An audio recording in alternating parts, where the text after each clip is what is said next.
Today we are going to review the Pagani design PD-1662, which is the homage to the Rolex GMT. It comes with the polished cloth, factory tag, and here is the watch. The sapphire crystal sticker that Pagani design puts on its crystal is missing, but no big deal. And here is the guarantee card, and also the warranty brochure, which we are so far away from using. This watch can be purchased on AliExpress for less than $90. It was first released in 2020. Since the pandemic began, a lot of new watches have gone up in price at more than $120. So finding this watch for less than $90 is worth a review. Right out of the box, this watch looks elegant.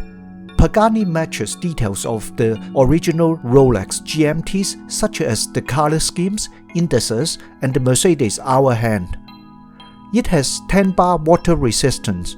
As you can see, it also sports a fourth hand, which is the GMT hand that sets it apart from other regular watches. We purchased the Batman blue and black version because it has a ceramic bezel. Pagani's Pepsi version uses a metal bezel. Of course, we want the ceramic bezel. Pagani first released this watch with only the oyster bracelet. As their production ramped up, we can now get it with this Jubilee bracelet. The watch appears radiant and has a sparkly look which emanates from its silver surface. The Pagani logo is on the screw-down crown. The Jubilee bracelet is a great option for this Pagani Batman. We choose the Jubilee bracelet because it curves around a smaller wrist better than the oyster bracelet. The watch face measures at 40.2 mm. Lug width is 18.6 at the end links, which tapers down to 14.5 at the clasp. It is 13.3 thick. Lug to lug measures at 47.3 mm.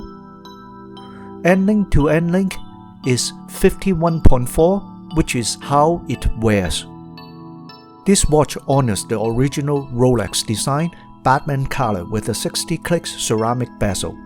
It has some back play, and the 0 hour doesn't really line up. It utilizes a 3-position screw-down crown with its first position for winding the movement, second position rolling down for the GMT hand adjustment, and rolling up for the date adjustment. Third position for hour, minute, and second hand adjustments.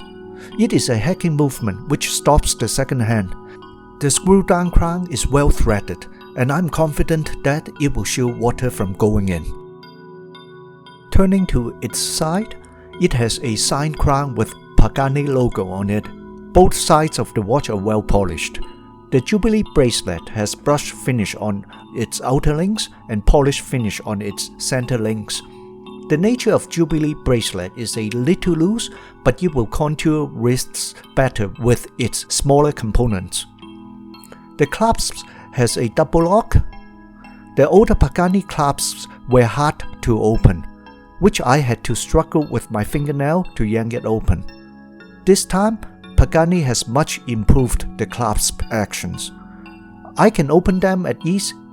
Same goes for the inside lock too. This time around, they are fully functional. Underneath the clasp is a diver's extension. Previous versions were hard to release, but this one is much painless to open. There are 3 indents for micro adjustments on this diver's extension. It is straightforward to adjust and relax. Overall, Pagani design has much improved these locking mechanisms on their clasp. This watch uses the Pearl DG5833 GMT movement, which is a Chinese movement used by many other GMT manufacturers at this price point. Our Timegrapher indicates that it has 21,600 beats, which means a power reserve of around 40 hours. Amplitude is good at 256, beat error is great at 0.2 milliseconds, and it is awesome to have 0 seconds of delay per day. But I do have a complaint. The Timegrapher reported snowflakes, which are usually seen on older watches that have not been serviced or maintained. And you know what? They should not appear on a brand new watch like this. Let's check the crystal with our diamond selector. 2 bars indicated the crystal is sapphire indeed. As far as the lume goes, it is really weak, and maybe just better than nothing, I guess. It goes into eternal darkness after 10 minutes, so let's just forget about it. I found 2 issues with the GMT hand. First, when the crown is opened on its second position, if everything works right, rolling down the crown moves the GMT hand, rolling up moves the date, but it doesn't always work. While the date can always be moved, sometimes the GMT hand will not move, and therefore cannot be adjusted. As you can see, we duplicated this problem multiple times. Second issue, if you managed to move the GMT hand, when you click back on the crown, the GMT skips. You may say that this is a little skip, but when you reference the GMT hand to the 24-hour bezel above, in this case we are looking at between 12 and 1 PM, this little skip translates to 20 minutes. Especially when the bezel doesn't line up, there won't be any accurate GMT time telling. If you want a GMT watch that is awesome looking and under $100, this will be the right watch for you. But if you care for a quality movement, you may have to look further. This watch got the looks and the gloss of more expensive timepieces, but on this particular one we got, the movement seems to have its flaws. Maybe it is just our luck. If any of you viewers have different experiences, please share it at the comments below. Pagani Design has continued to improve and expand this line of GMT watches. Now they have even more options with different color schemes, such as the root beer. Maybe we will review one of those in our forthcoming episodes. Until then, please like and subscribe. Thank you for watching.